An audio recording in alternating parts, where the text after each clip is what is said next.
This morning on BRN, are the wealthy less worried about old age? And joining me now is Dr. Katharina Fenz of the World Data Lab. Dr. Fenz, great to see you. Thanks for joining us on the program this morning. Thank you so much for having me. Look, as a average American, I know that I worry about old age, and in particular, some of the costs associated to old age. But you undertook a very interesting study.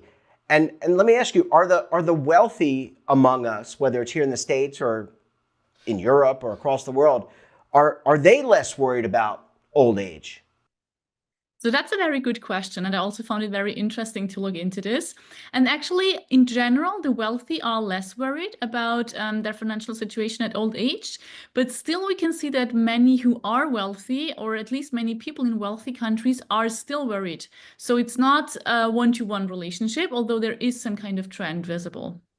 So I guess having more wealth and more income, I guess in some way translates to some not satisfaction, but security in the minds of those that have it.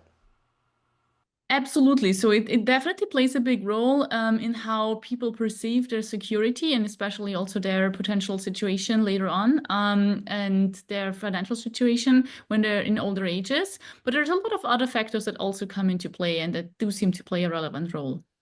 And what about when you look at countries? Like obviously I'm in the United States, you're in Austria. When you look at, for example, Europe or some of the other countries in the world, are there even greater differences between having money, not having money, and your feeling of financial security in old age?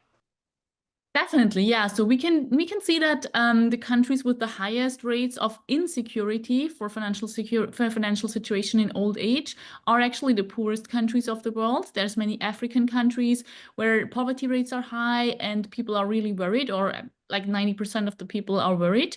And we can see a trend that on the other side of the spectrum, there's especially many European countries where levels of worriedness about old age are really low. We can see, for example, Denmark has really nice low levels. And the US, for example, is somewhere in between, although, of course, we have high levels of wealth. We do Hmm. see still quite a significant proportion of the population being worried about their financial situation at old age. And there's even more extreme examples, for example, Japan, where also people tend to be quite wealthy, but still a majority of the population is still worried about their situation, their financial situation in old age. So it's a very interesting these differences across countries. And does the difference between countries matter, or does the type of retirement system matter? For example, I believe in Japan, they have a pension system, what we would call a traditional pension system.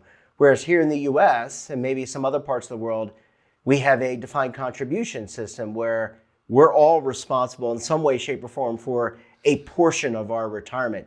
Does that factor into whether or not you feel secure about retirement in old age? Yeah, that definitely seems to play a role, and we see that oftentimes countries, especially the wealthier countries, that also have a good system for pensions, healthcare systems, and things like that.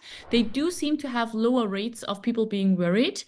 But at the same time, there's also other things that come into play, like, for example, cultural attitudes, which might play a role in Japan, for example. I think also things like the inequality in a country. So not just whether there's a lot of rich people, but also like whether there's maybe also poor people and there's split in the population. And also things I think like the economic outlook, not just the current situation, but also what people might expect about their future, about where their country might be going. If this outlook is more positive, I think they also tend to be a bit less worried about their situation later on. And doctor, where does longevity? I think even in some of the poorest countries, Africa, for example, though they may not live as long, there are uh, healthcare. We've gotten better with our healthcare. We're living longer. I think it's relative depending on what country you live in. But does that play a role? If you're able to live longer here in the States, maybe where you are, the UK, other parts of Europe, there's access to better healthcare. You're going to live longer. Does that create a greater sense of worry? Like, hey, I'm going to need a little bit more money. I don't feel so good? That's a very good question, because I think there's effects going into different direction here. Because on the one side, if you have that good healthcare system and you can expect to live longer, there's more reason to think about your financial security at an older age. But at the same time, we also see that countries that tend to have these good healthcare systems, good pension systems, good like social nets in general, are also countries where people tend to be less worried because of these systems. So for example, where you can expect that once you might get sick when you're older, there's a good system that will take care of you. There's also less of a reason to be worried about your financial situation then. So I think there's like effects going into different directions that come from the people getting older and having that healthcare system that allows that. Doctor, I mean, I think when you look at the world population, I think by and large, every culture, we're getting older. It's getting older here, at least here in the States. I think in China, some areas. Are there things that we should be doing? When I say we, the United States, Europe, China should be doing to strengthen the opportunities for people and better prepare people for old age? Definitely, yeah. So, I mean, when we think about what we can do to improve financial security at an older age, these social safety nets that I've mentioned before definitely play a role. I mean, this is something that governments can work on.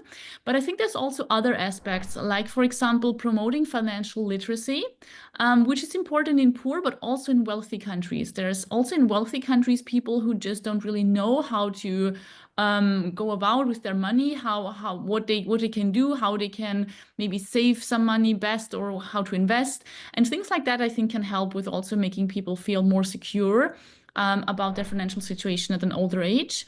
And in addition, especially in poorer countries, also reducing the barriers to financial inclusion plays an important role. So for example, having something like mobile money that also gives poorer people some access to financial services can help make people feel a bit more safe about their financial situation. Yeah, I mean, there are a lot of people here in the States that are unbanked, meaning they don't have bank accounts. Having access to a bank account creates a little bit more security for people. I can certainly see where digital and mobile access would bring a lot of security.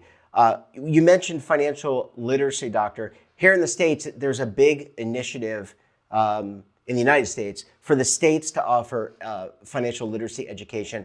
Is that the case around the world? For example, Japan, Europe, China, are they launching initiatives, or do they have initiatives to better improve financial literacy of their constituents? I think there's big differences across countries. There's definitely some more countries that have initiatives like that, but I think these initiatives are also really still missing in some other countries. So I think that's still something definitely that internationally we could improve, and that more countries could put a focus on, I would say. Yeah, it's certainly important. Well, doctor, thank you so much for joining us. Very important research. I guess it's nice to know that the United States is not alone in some of the concerns we have, but certainly room for improvement across the globe. Great to see you. Thanks for joining us, and we look forward to having you back on the program again very soon.